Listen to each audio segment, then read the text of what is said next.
My name is Galen Lee, and I just graduated in December with a Bachelor of Arts in Adventure Education and a Bachelor of Science in Environmental Studies. And now I'm in the Masters of Science program for Environmental Studies as well.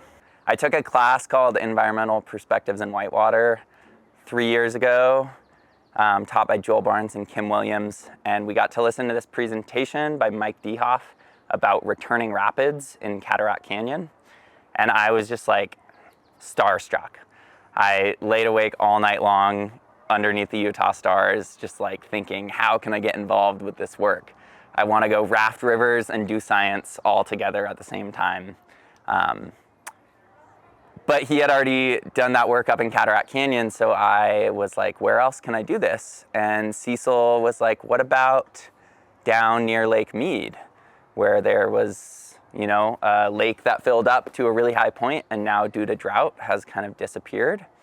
And so all these rapids have been buried underneath sediment for a long time, and they're showing back up after 100 years of being gone. So my project is basically doing repeat photography and tracking how these rapids are coming back and how the ecosystems are returning, and potentially like how archaeological sites might show back up coming out from underneath the mud in the lake. I came from Northern California, where there was like crystal clear water running on granite. And so I never really understood muddy water and sediment. And then I came to the Southwest and I was like, why are all these rivers muddy? Like, I don't want to go swimming in that. I can't see in it.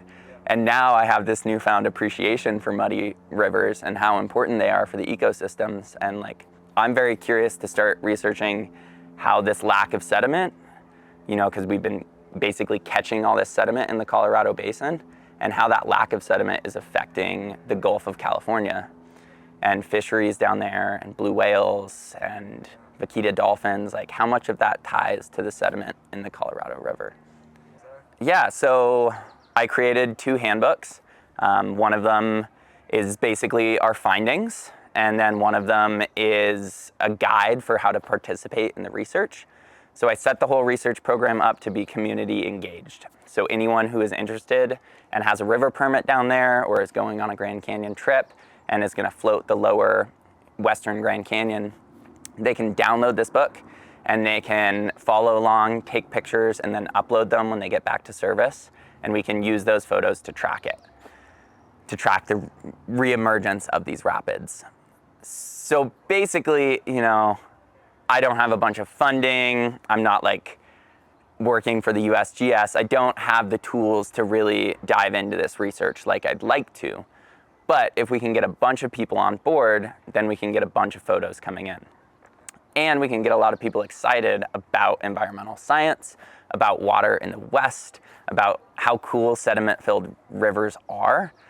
And that, my hope for that is to just build the next generation of people who love the environment, people who have an eye for the smaller intricacies of these big systems. And now I think, my next steps, I'm in my graduate program now. And so I'm hoping to keep working on this project, come out with a 2024 version of the handbook.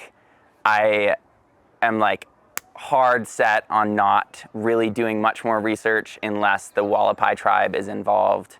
I think, getting Native voices to be the lead for this sort of research would be my end goal. I'm happy to just like take a step back. I think I set something into motion and I'm really excited to see where it goes. And yeah.